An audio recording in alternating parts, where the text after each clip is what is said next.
Hey everyone, and thank you for joining us. It's Josh at the Crossing Worship Center, where our vision is establishing the believer, strengthening the family, and caring for our community.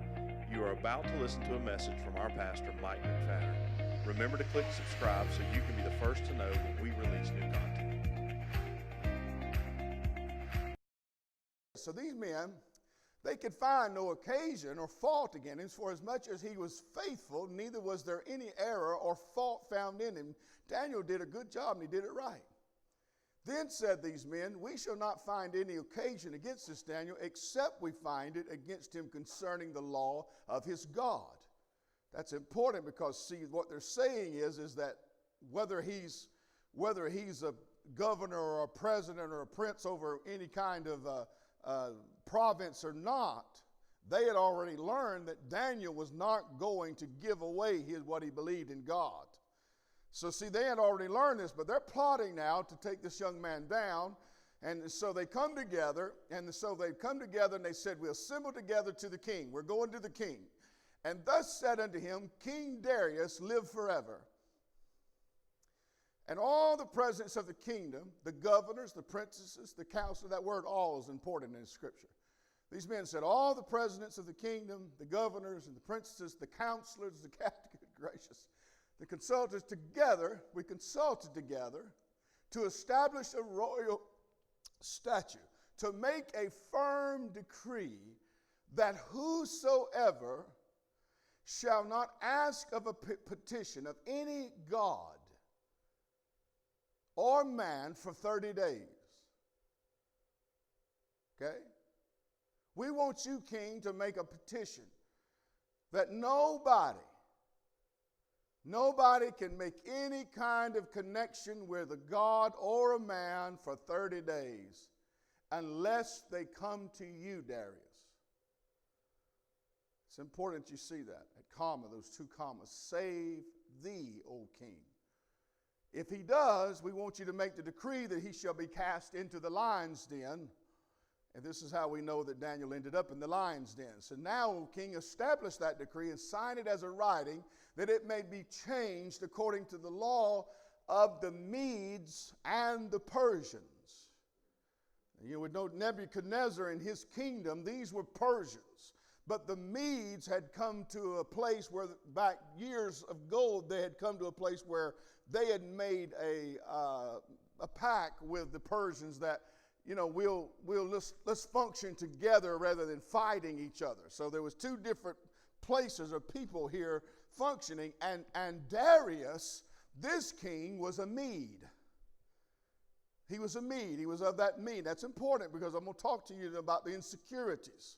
The insecurity of kings. This is where we find it. We find that his insecurity is that he is not a Persian, he is a Mede. But he is over the Persians. Okay? Now, I don't care who you are, you have a weakness. You have an insecurity somewhere in your life. So we find it according to the law, the Medes and the Persians, which altereth not. And the last verse says, therefore King Darius signed the writing and the decree. Now listen to me before I get too deep into this. You've got Daniel, who Darius discerns correctly. He says he's a good man. He's honest, he works hard, and he's done the right thing. And no matter where he come from, we have promoted him in the kingdom. And he is about to be promoted to the highest level in that place because he had done a good job. And Darius, the king, he discerned it right. But tonight, the word that we're going to talk about tonight is pride. Pride. Pride and insecurities go together. Now, I remember when I learned this, put it down in your spirit, because I'm talking to leaders. I'm looking at you. I know you got a call in your life. Now listen, pride is the sin of mature people. Holy Spirit said that to me years ago. Pride comes because people know what to do. Pride's a subtle thing. It can slip in. It can cloak itself. You can call it something else. I was in a conversation with a friend of mine this week that doesn't attend this church, and we were just talking about children, and this Christian person began to tell me, and she just automatically, in the middle of the conversation, she said, "Are you dealing with pride?" And I just looked at her. I said, "Pride?" And I said, I'm going to treat you like some people treat me when I'm preaching. I just joking with us said,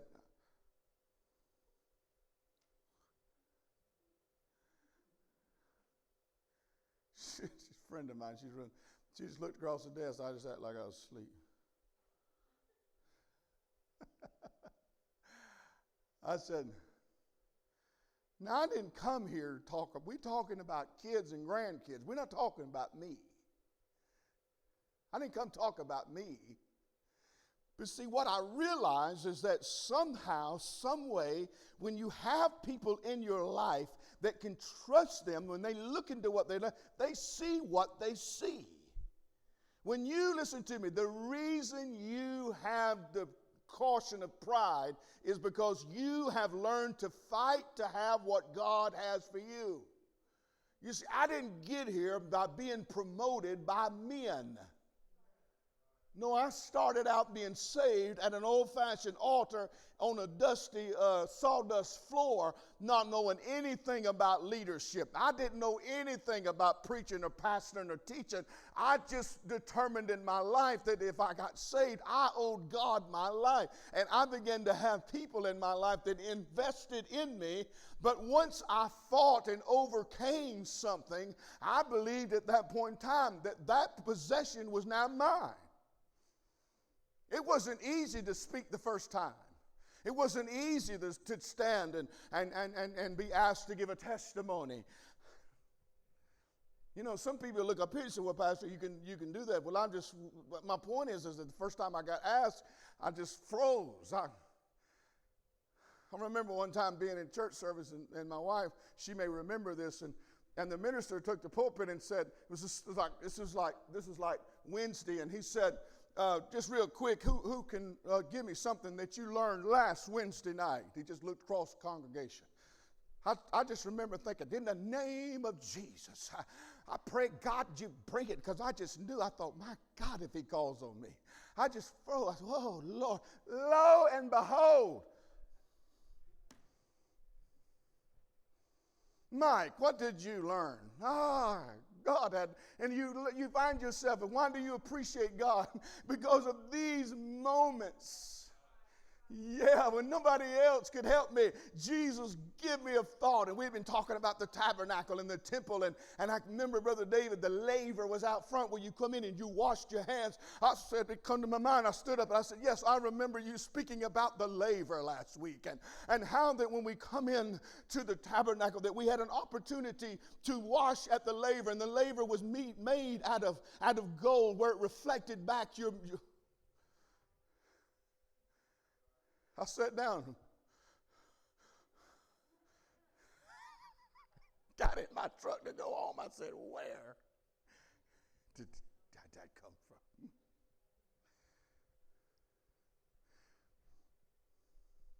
But you overcame a fear. You were put on the spot and you did it. That's how but we're not talking about pride of being cocky and people that's done nothing, have been promoted through ways of somebody paying it off or whatever might have happened. I'm talking about getting where you've gotten and what you have spiritually. You fought hell to get it. Daniel is in captivity. I'm sure Daniel would have loved to live his life in Jerusalem, but Daniel had to live 80 years because he was 70 years in captivity. And they said he went through 4 kings, and Daniel had to live in Babylon. Some of you listen to me tonight. Your life's not like your friend that's saved. Your friend that's saved seems to be cruising through life. I mean, everything, so to speak, is smooth. I mean, they just have hundreds of people, thousands of people. I mean, they are just in places, and it seems like such a unified group. But you have to fight to get where you are. You had to fight to be who you are. And sometimes, listen to me tonight, I'm talking about the underbelly of pride. Not arrogant people, not cocky people, not somebody that just, putting, looking at my wife, because I have to watch myself. Hold that tongue. Hold her. Come on, folks. Come on, folks. Huh? I remember one time my pastor's wife said something. She said, let me ask you something. How come you folks think we want to see what you got? Huh? Said, everybody's got the same thing. I said, oh, God. But my point is this. I watch people, they promote themselves. You ever seen it? We're in an age of selfies. Yeah. Oh, don't delete. I mean, we're in the age of, hey, look at me. Now, I don't think I'm full of pride or nothing, because how can we talk about pride and it feel comfortable tonight? I'm just asking you, is there an underbelly to what we think sometimes? I'm just talking about pride. I'm just thinking, what do we do, why we do what we do? How come we did it? Well, I don't know why. Well, I know some people, maybe it's innocent what you did, but some people think they got it and you need to see it. I know people that can't preach without changing their dialect.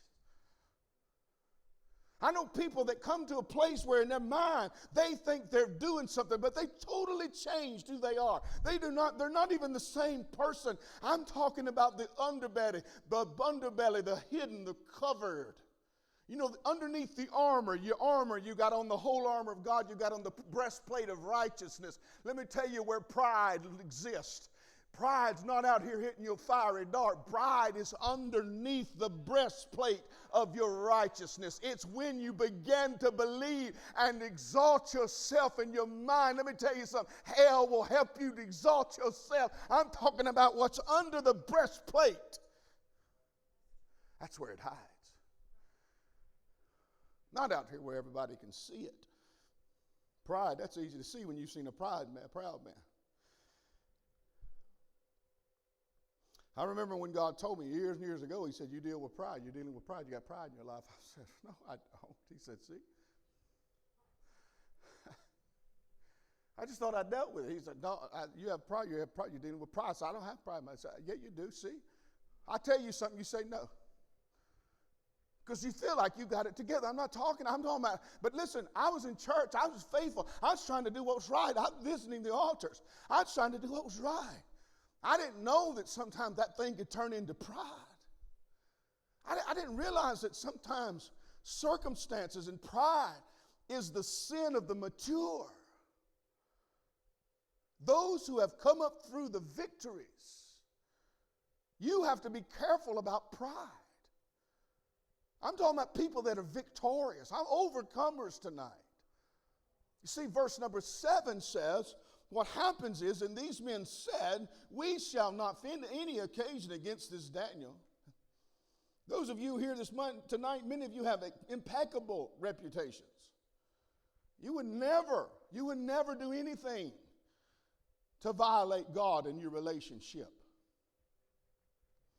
I said, you'd never do anything. That's what they said. We're never going to catch him. We're not going to catch him in doing that. But I'm not talking about Daniel tonight. And these presidents and princes, then they came and they said to King Darius, and I circled in verse number 7 of my verse on my Bible, I circled, except what they did is they tried to find the underbelly of the king. Let me tell you something, anointed. Hell's going to find your weakness. I'm talking about the little things that sometimes you claim as your great spot. I'm talking about they knew that every king demands to be honored. Huh?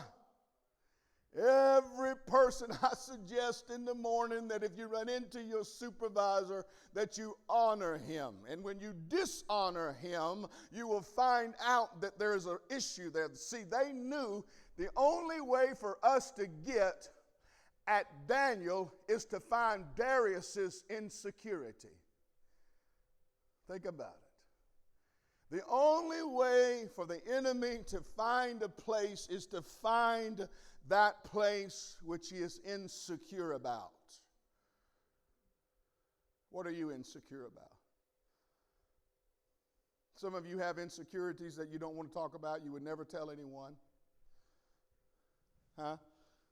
I looked at my friend and I said, "What are you looking at?" And she said, and we just talked a little bit, like I said, we was talking about kids.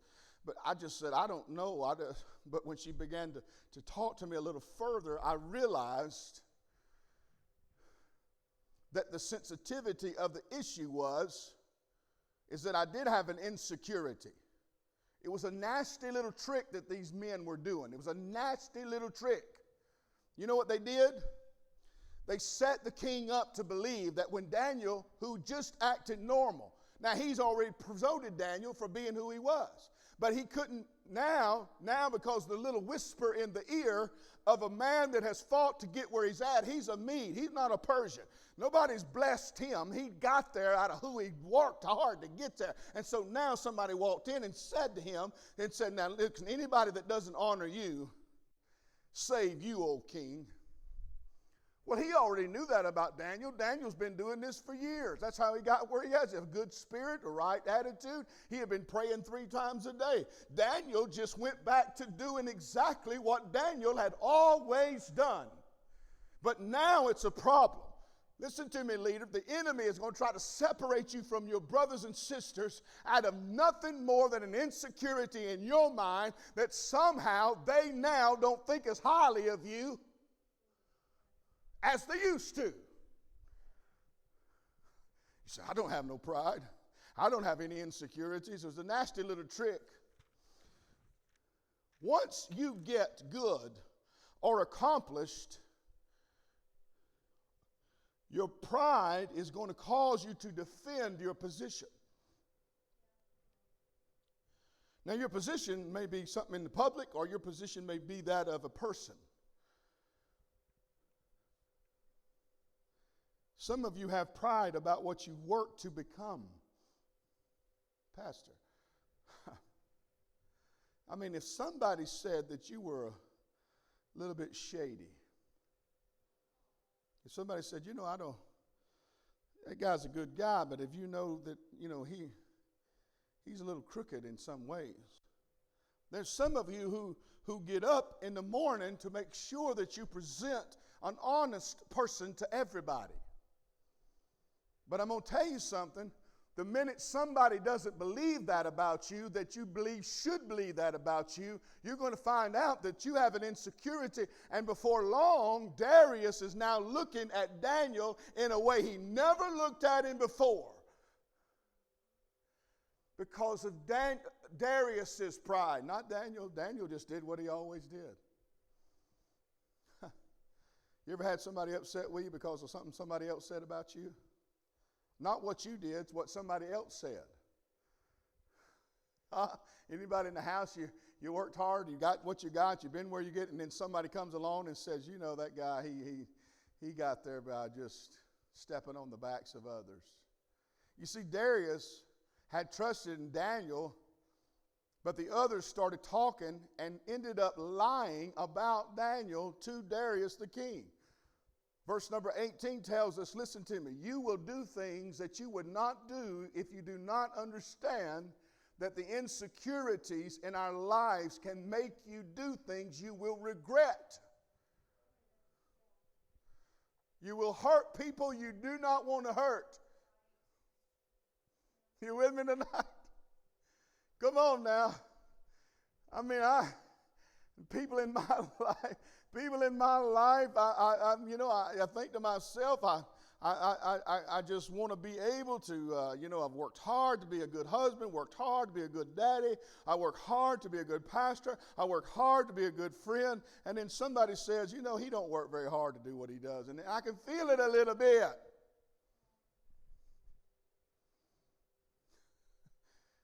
Verse number 18. Then King went to his palace and passed the night away fasting.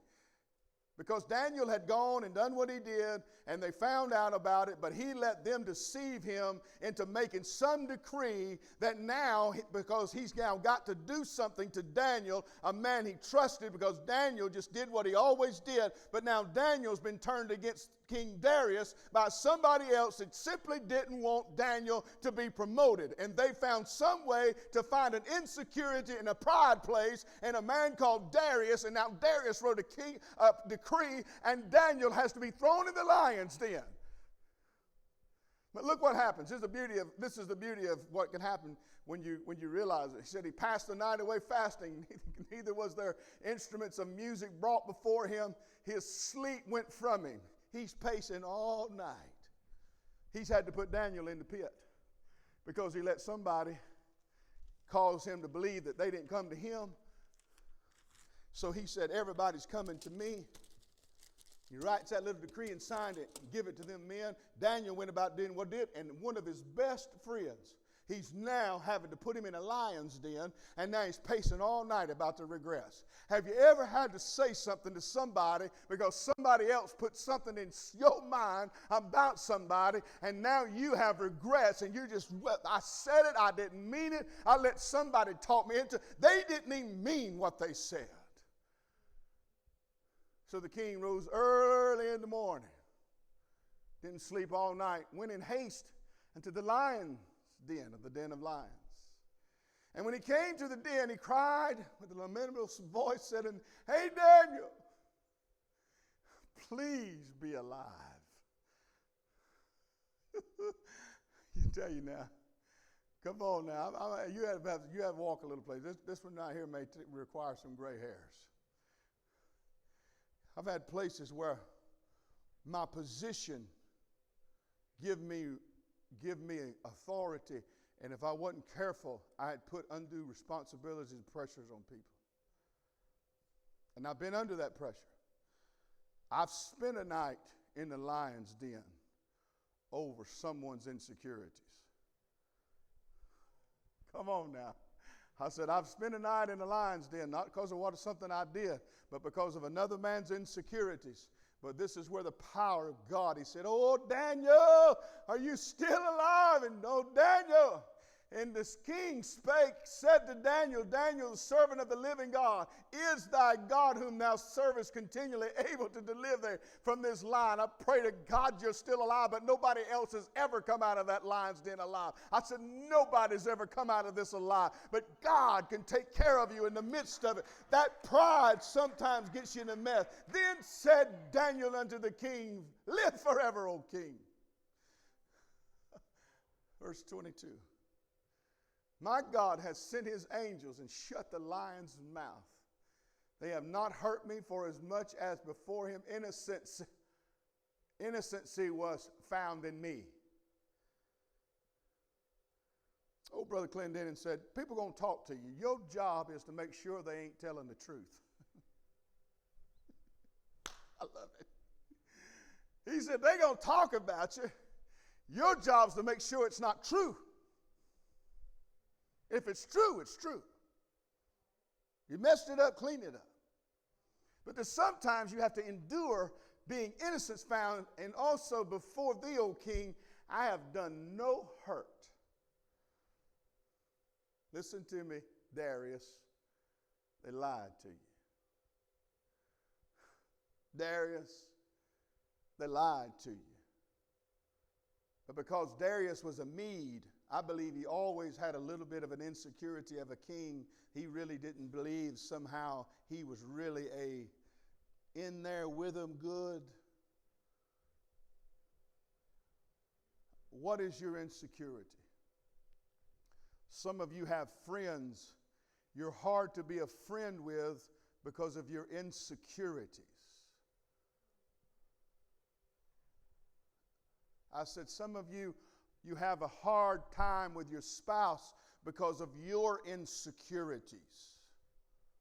See, insecurities create a pride where you won't let anybody, that callous place up under that armor, don't touch that. If you do, see, I'm a little suspicious anyway. I don't know about this, and pride comes in. You got such opportunities in your life, but somehow the enemy finds a place that you end up doing things that Daniel was in that den, and Darius, he regretted that he put him in that pit.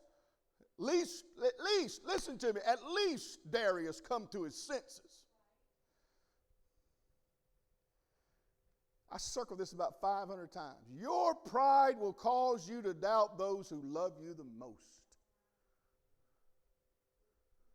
Your insecurities will cause you to doubt those who love you the most. I said, pride's a sin in the mature now. This message here, this is,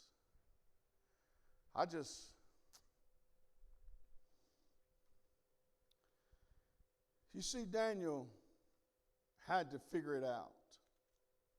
Darius had to figure it out. Once he did, he went back and made it right. Darius's insecurities created a place for pride for him. His pride made him insecure. I think about leaders, kings, men that find themselves in high places.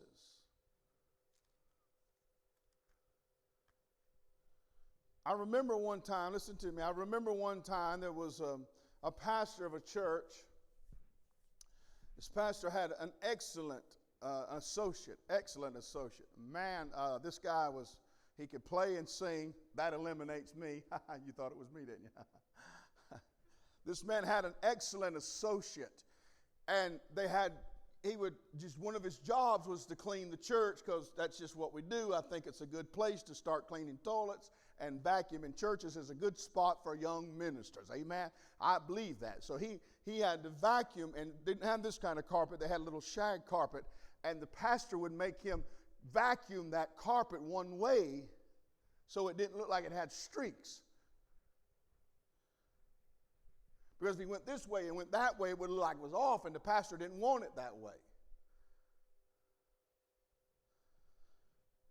And for time after time after time, it began to whittle away at the fact that any time this insecurity of a man that couldn't have the carpet vacuumed a different way. Sometimes when you get in places of leadership, whether it's you as a spouse or a parent or whatever it is, we end up in a place of insecurities, and we end up being hard to please.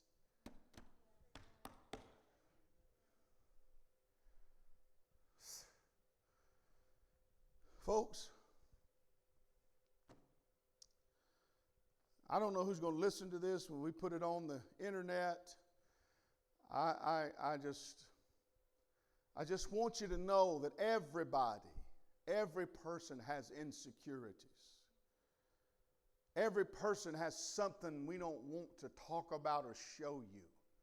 See, in my mind, I think about people that were raised in difficult situations, and maybe you come out of a broken home or whatever it is, and there's certain places and things that happen to us as children, things that happen to us as young people that we carry with us. Yes, we've overcome it. Yes, we've got on beyond it. Yes, we now, but it is like calloused place in our life. We don't want to talk about it because it's a bad memory, and we don't like to talk about it. But if you're not careful, it becomes an insecurity that now those that love you cannot deal with it at all.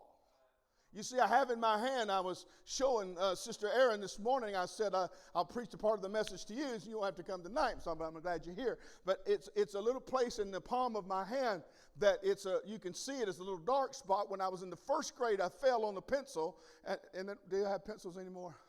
Anyway, fell on a pencil, and the lead broke off in my hand. Just the first grade, but now I'm 28 years old, and it's I'm 50-something, 50. Anyway, 50. I get up every morning thinking I'm 50. But that little place, At 53, it's still there. It doesn't hurt. But I can still see it, and I remember the situation that happened. But see, every now and then somebody will say, "What's that?"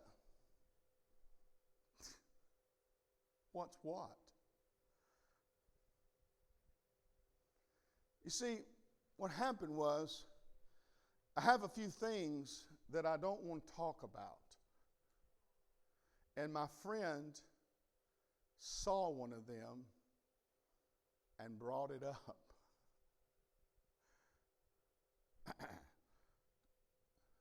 Of course, I cleared my throat and I said, that's in the past and I've got that taken care of.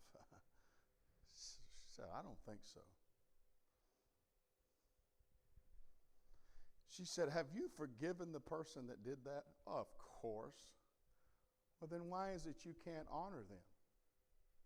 "Well, they're not honorable." "Oh, wait just a minute now. Everybody has something you can honor." I said, because I preach that. We all have weaknesses, but even crazy people sometimes, they have something.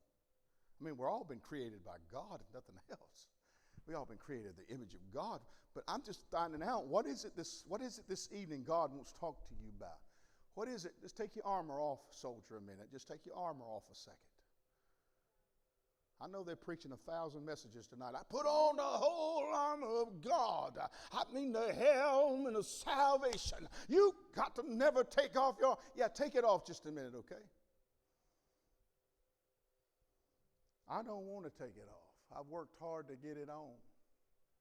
I want you to see me as a soldier, not as a weak human being. You see, but sometimes God will say, "Take it off just a second and let me talk to you about that place." I was preaching about David one night. And the Bible says that when David went to build the house of God, God said, "I'm not going to let you build it. There's too much blood on your hands." Many of you have followed me long enough to know this is a very important part of my life, so you've heard it 100 times. You'll hear it again tonight. When they took tambourines and went out and said, "Oh, David, Saul has killed his thousands, but you have killed your 10,000. They honored him for being a great soldier. But when it came time to build the kingdom, God said, "You have too much blood on your hands." I just remember stopping, brother, and saying, "Was it not your will that he killed 10,000 of your enemies? Which is it, God?" I thought that you put that in there as an honor, that he was being honored, that David was a better king than Saul. When the reality of it is that we know more about David's weaknesses than we ever knew about Saul's. Saul was a man that you can read about. Saul did some things out of arrogance and pride, but God said, "David's a man out of my own heart." But I want you to know some things, that underneath that are some things that I didn't ask David to do.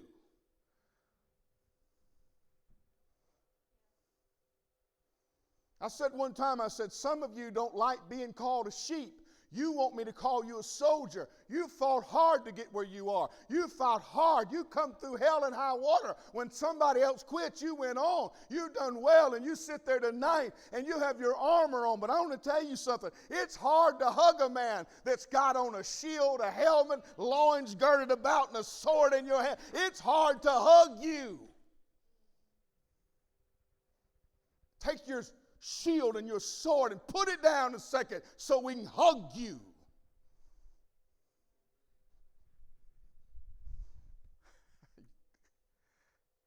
I'm preaching to me, see.